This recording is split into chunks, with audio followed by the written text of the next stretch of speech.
باب ما جاء في التغليس بالفجر. عن عائشة قالت إن كان رسول الله صلى الله عليه وسلم ليصلي الصبح فينصرف النساء. قال الأنصاري فيمر النساء متلففات بمروطهن ما يعرفن من الغلس. أخرجه البخاري کتاب صفة الصلاة. باب خروج النساء إلى المساجد بالليل رقم 867. وأخرجه مسلم کتاب الصلاة. باب استحباب التبكير بالصبح في أول وقتها وهو التغليس إلى آخره رقم 645 جديد. وقال قتيبة متلفعات. وفي الباب عن ابن عمر وأنس وقيلة بنت مخرمة حدیث عائشہ حدیث حسن صحیح. نماز کے مستحب اوقات میں حنفیہ اور شافعیہ کا اختلاف. یہاں سے نماز کے اوقات مستحبہ کا بیان شروع ہو رہا ہے. مواقیت مستحبہ کے بارے میں امام شافعی رحمہ اللہ کا مسلک یہ ہے کہ ہر نماز میں تعجیل افضل ہے سوائے عشاء کے. الشرح الکبیر العزیز شرح الوجیز للرافعی.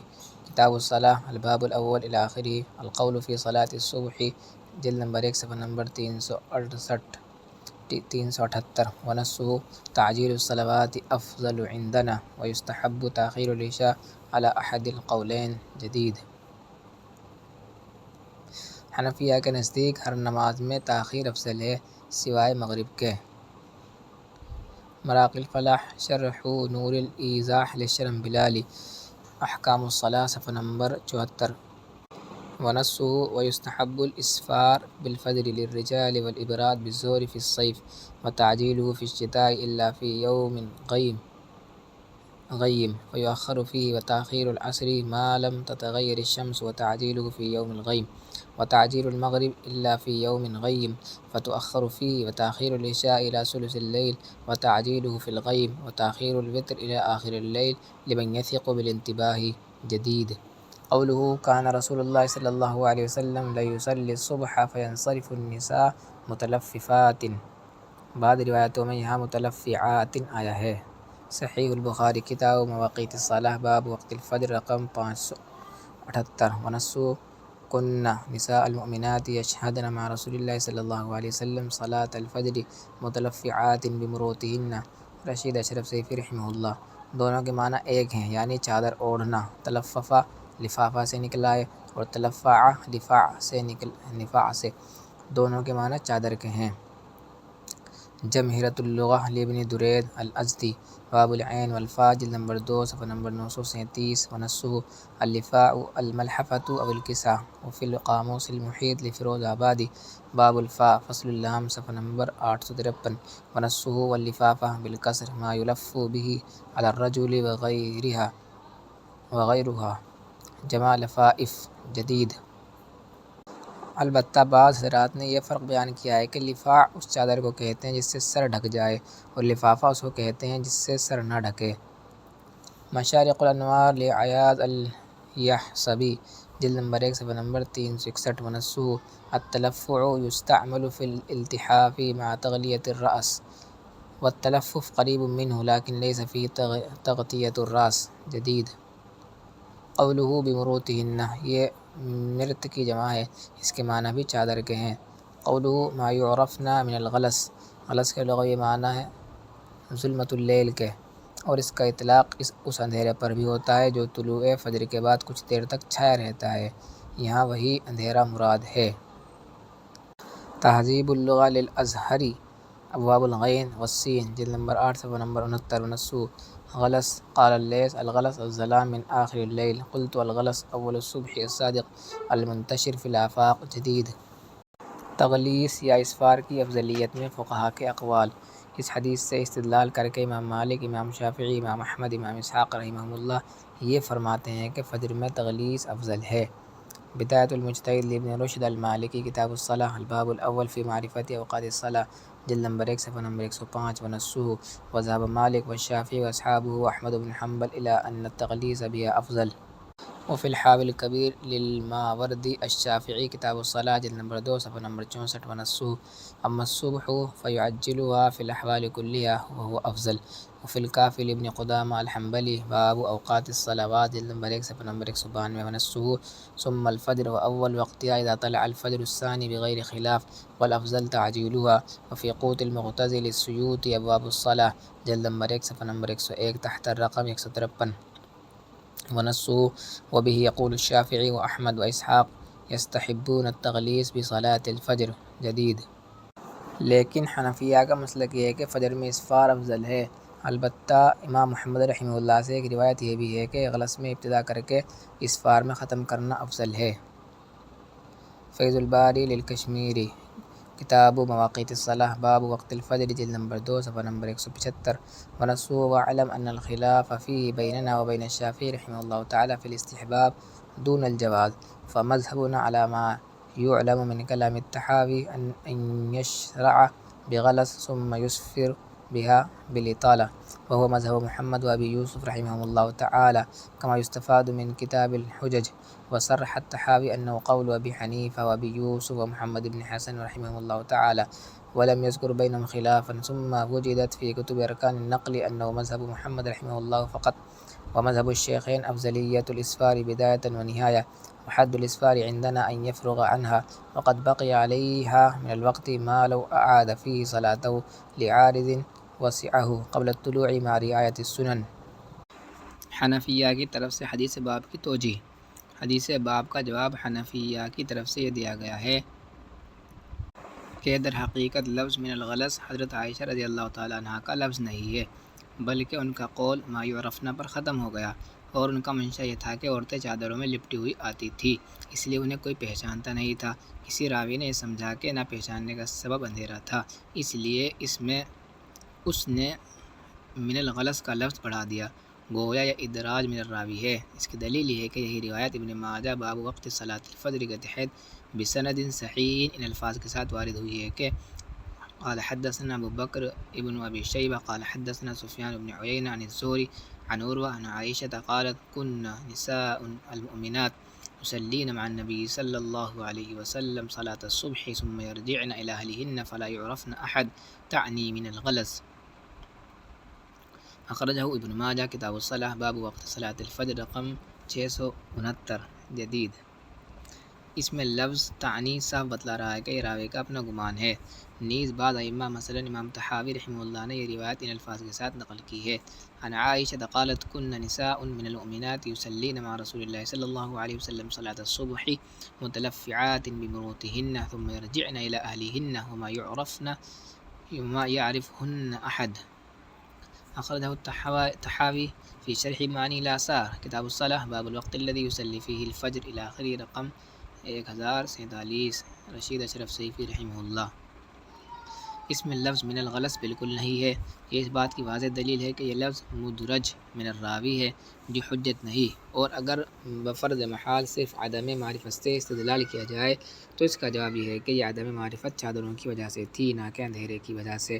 اور اگر بالفرض یہ مان لیا جائے کہ اصل حدیث میں من الغلس موجود ہے تب بھی اس سے استدلال تام نہیں ہوتا کیونکہ اس صورت میں بعض حضرات نے جواب دیا ہے کہ دراصل اس زمانے میں مسجد نبوی صلی اللہ علیہ وسلم کی دیواریں چھوٹی تھی چھت نیچی تھی اور اس میں کھڑکیاں بھی نہیں تھی اس لیے اسفار کے بعد بھی وہاں پر اندھیرا رہتا تھا جس کی وجہ سے عورتیں پہچانی نہیں جاتی تھیں.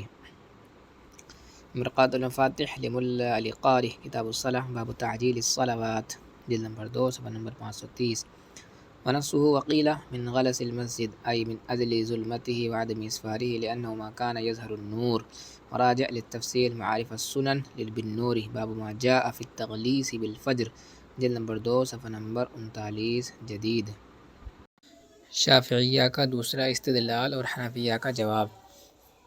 شافعیہ کا دوسرا استدلال ان تمام روایات سے ہے جن میں الصلاۃ فی اول وقتها. اخرجہ ابو داود عن ام فروہ کتاب الصلاۃ باب فی المحافظۃ علی وقت الصلوات رقم 426 رشید اشرف سیفی رحمہ اللہ کو افضل الاعمال قرار دیا گیا ہے. اسی طرح ان روایات سے بھی ان کا استدلال ہے جن روایات میں مسارعۃ الی الخیرات کی فضیلت بیان کی گئی ہے. سنن ابن ماجہ باب من کان مفتاحا للخير رقم 238. ونصه عن سهل بن سعد أن رسول الله صلی اللہ علیہ وسلم قال إن هذا الخير خزائن. چنانچہ عشاء کے بارے میں خود شوافع بھی یہی معنی مراد لینے پر مجبور ہیں۔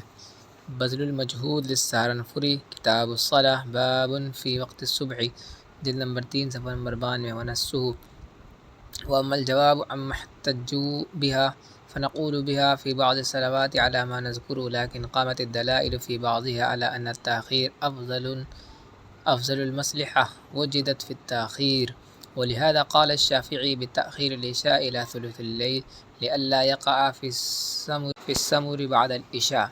ثم الأمر بالمسارعة يتصرف إلى مسارعة ورد الشرع بها. ألا ترى أن الأداء قبل الوقت لا يجوز وإن كان فيه مسارعة لما لم يرد الشرع بها. جدید شوافع کا تیسرا استدلال اور اس کا احناف کا جواب. شوافع کا تیسرا استدلال سنن ابی داؤد اور الطحاوی میں حضرت ابو مسعود انصاری رضی اللہ تعالیٰ عنہ کی روایت ہے سے ہے ان رسول اللہ صلی اللہ علیہ وسلم صلی الغداة فغلس بها ثم صلاها فأسفر ثم لم يعد إلى الإسفار حتى قبضه الله عز وجل. أخرجه الطحاوي في شرح معاني الآثار کتاب الصلاة باب الوقت الذي يصلي فيه الفجر إلى آخره رقم 1051. رشید اشرف سیفی رحمہ اللہ. یہ الطحاوی کے الفاظ ہیں اور سنن ابی داؤد کے الفاظ یہ ہیں وصلى الصبح مرة بغلس ثم صلى مرة أخرى فأسفر بها ثم كانت صلاته بعد ذلك التغليس حتى مات لم يعد إلى أن يسفر. أخرجه أبو داود کتاب الصلاة باب في المواقيت رقم 394. رشید اشرف سیفی رحمہ اللہ.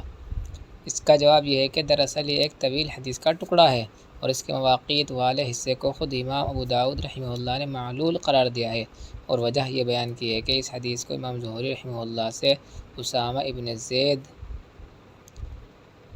حاشیہ آپ کا پورا نام ابو زید اسامہ ابن زید اللیثی ہے، وفات 153 ہجری مطابق 770 عیسوی. امام عالم اور ثقہ راوی ہے. آپ نے سعید ابن المسیب اور عمرو ابن شعیب رحمہم اللہ وغیرہ سے روایت لی ہیں. آپ سے احادیث لینے والوں میں حاتم ابن اسماعیل ابن وہب اور عبید اللہ ابن موسیٰ رحمہم اللہ شامل ہیں. امام نسائی رحمہ اللہ نے آپ کو ضعیف قرار دیا ہے. سیر اعلام النبلاء للذہبی جلد نمبر 6 صفحہ نمبر 342. جدید اسامہ ابن زید کے علاوہ معمر، امام مالک، سفیان ابن عیینہ، شعیب ابن ابی حمزہ. آپ کا پورا نام ابو بشر شعیب ابن ابی حمزہ الاموی ہے. وفات 162 ہجری تا 779 عیسوی. حافظ امام اور ثقہ راوی ہیں. آپ نے ابن شہاب الزہری، اکرمہ ابن خالد اور نافع رحمہم اللہ سے روایت لی ہیں. آپ کے شاگردوں میں آپ کا بیٹا بشر، ولید ابن مسلم اور علی ابن عیاش رحمہم اللہ شامل ہیں. سیر اعلام النبلاء للذہبی جلد نمبر 7 صفحہ نمبر 187. جدید شعیب ابن ابی حمزہ، لیث ابن سعد اور دوسرے حفاظ نے بھی روایت کیا ہے، لیکن ان میں سے سوائے اسامہ ابن زید لیثی کے کسی نے بھی مواقیت والا حصہ روایت نہیں کیا. یہ صرف اسامہ ابن زید لیثی کا تفرد ہے. سنن ابی داود کتاب الصلاة باب فی المواقیت تحت الرقم 394. ونصه قال ابو داود روى هذا الحديث عن الزهري معمر ومالك وابن عيينة وشعيب بن ابي حمزة والليث بن سعد وغيرهم لم يذكروا الوقت الذي صلى فيه ولم يفسروه.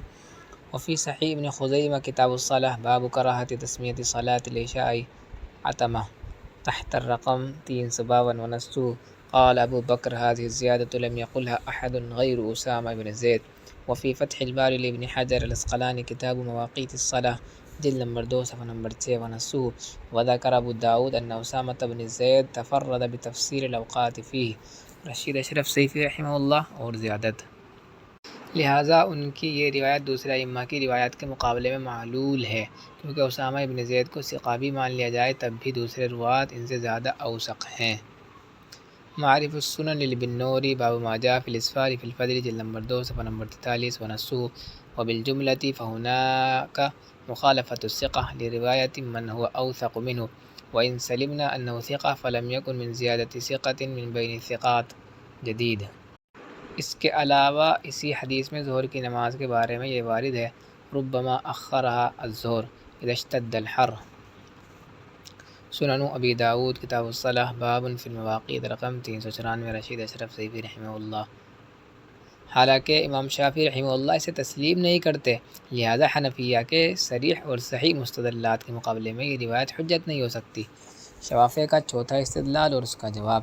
شوافع کا چوتھا استدلال یہ ہے کہ حضرت ابوبکر رضی اللہ تعالیٰ عنہ اور حضرت عمر رضی اللہ تعالیٰ عنہ غلس میں نماز پڑھا کرتے تھے۔ الاستذکار لابن عبد البر کتاب وقوت الصلاۃ جلد نمبر 1 صفحہ نمبر 83 ونسو وذکروا عن ابی بکر وعمر انہما کانا یغلسان جدید۔ اس کا جواب یہ ہے کہ شافعیہ کا استدلال اس وقت تام ہو سکتا ہے جبکہ ثابت ہو جائے کہ یہ حضرات غلس میں شروع کر کے غلس ہی میں ختم کرتے تھے، اور یہ ثابت نہیں بلکہ اس کے برعکس ثابت ہے۔ چنانچہ مصنف ابن ابی شیبہ میں روایت ہے عن انس ان ابا بکر قرأ فی صلاة الصبح بالبقرہ فقال له عمر حين فرغ قربت الشمس ان تطلع قال لو طلعت لم تجدنا غافلین۔ اسفار سے متعلق حنفیہ کے مستدلات۔ اس کے مقابلے میں حنفیہ کے دلائل درج ذیل ہیں۔ اگلے باب میں حضرت رافع بن خدیج رضی اللہ تعالیٰ عنہ کی مرفوع روایت آ رہی ہے جسے تمام اصحاب صحیحہ نے نقل کیا ہے۔ یہ روایت اصح ما فی الباب ہونے کے ساتھ ساتھ صریح بھی ہے، اور وہ یہ ہے اسفروا بالفجر فإنہ اعظم للأجر۔ شافعیہ اس کی تعویل کرتے ہیں کہ یہاں اسفار سے مراد وضوح فجر ہے، لیکن یہ تعویل اول تو خلاف ظاہر ہے۔ دوسرے اس حدیث کے بعض طرق اس تعویل کی نفی کرتے ہیں، کیونکہ سنن النسائی میں صحیح سند کے ساتھ اس حدیث کے یہ الفاظ مروی ہیں ما اسفرتم بالفجر فإنہ اعظم بالأجر۔ اخرجہ النسائی عن محمود ابن لبید کتاب المواقیت باب الاسفار رقم 549 رشید اشرف صیفی رحمہ اللہ۔ اور حافظ ابن حجر رحمہ اللہ کے المطالب العالیہ میں یہ حدیث اس طرح مروی ہے ان النبی صلی اللہ علیہ وسلم قال اصبحوا بصلاة الصبح فإنکم کلما اصبحتم بها کان اعظم للأجر۔ اخرجہ ابن حجر فی المطالب العالیہ کتاب الصلاۃ باب المواقیت رقم 295 رشید اشرف صیفی رحمہ اللہ۔ اور ابن حبان نے اسے اس طرح روایت کیا ہے اصبحوا بالصبح فإنکم کلما اصبحتم بالصبح کان اعظم لأجورکم او لأجرها۔ اخرجہ ابن حبان فی صحیحہ عن رافع بن خدیج رضی اللہ عنہ کتاب الصلاۃ باب مواقیت الصلاۃ رقم 1489 رشید اشرف صیفی رحمہ اللہ۔ اور تبدیلی ان کا مطلب یہ ہے کہ جتنا زیادہ اسفار کرو گے اتنا ہی اجر زیادہ ہوگا، حالانکہ فجر کا وضوح جب ایک مرتبہ ہو جائے تو اس کے بعد اس میں کوئی اضافہ نہیں ہوتا۔ صحیح البخاری میں حضرت ابو برزہ اسلمی رضی اللہ عنہ کی ایک طویل روایت ہے جس میں وہ نبی کریم صلی اللہ علیہ وسلم کے بارے میں فرماتے ہیں وَكَانَ يَنْفَتِلُ مِنْ صَلَاةِ الْغَدَاةِ حِينَ يَعْرِفُ الرَّجُلُ جَلِيسَهُ۔ اخرجہ البخاری باب وقت العصر رقم 547 رشید اشرف صیفی رحمہ اللہ۔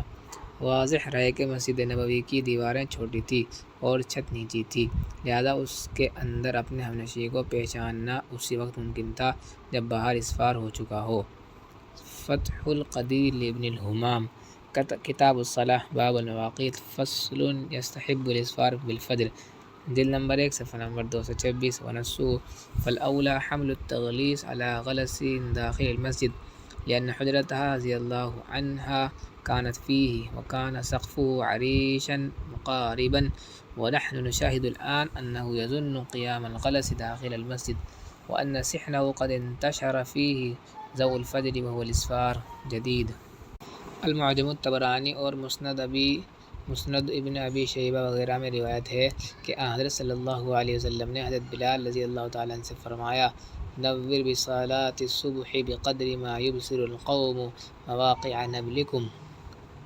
اخرجہ الطبرانی فی المعجم الکبیر واللفظ له باب حریر بن عبد الرحمن بن رافع بن خدیج عن جدہ رافع رقم 4414 وابن ابی شیبہ فی مسندہ ما رواہ رافع بن خدیج رضی اللہ عنہ عن النبی صلی اللہ علیہ وسلم رقم 83 رشید اشرف صیفی رحمہ اللہ۔ اور زیادت اسی قسم کی حدیث حافظ ابن حجر رحمہ اللہ نے بھی التلخیص الحبیر میں نقل کی ہے اور اس کی سند پر کوئی کلام نہیں کیا۔ البتہ یہ فرمایا کہ یہ حدیث حضرت عائشہ رضی اللہ عنہ کی اس روایت کے خلاف ہے جس میں وہ فرماتی ہیں ما صلی رسول اللہ صلی اللہ علیہ وسلم الصلاۃ لوقتها الآخر حتی قبضہ اللہ۔ التلخیص الحبیر لابن حجر العسقلانی کتاب الصلاۃ باب اوقات الصلاۃ رقم 262 رشید اشرف سیفی رحمہ اللہ اور تبدیلی۔ لیکن حافظ ابن حجر رحمہ اللہ کا یہ اعتراض اس لیے درست نہیں کہ اول تو یہ حدیث ضعیف ہے اور اگر اس کا کوئی طریق درست ہو تب بھی اس میں حضرت عائشہ رضی اللہ تعالیٰ عنہ کا مقصد آپ صلی اللہ علیہ وسلم کی عام عادت بیان کرنا ہے کہ آپ نماز کے بالکل انتہائی وقت میں نماز نہیں پڑھتے تھے اور اسفار بالکل آخری وقت نہیں ہوتا۔ معرف السنن للبنوری باب ما جاء فی الاسفار جلد نمبر 2 صفحہ نمبر 41 ونسوه فلعل الغرض منه التاخیر الى حد یخاف خروج الوقت جدید۔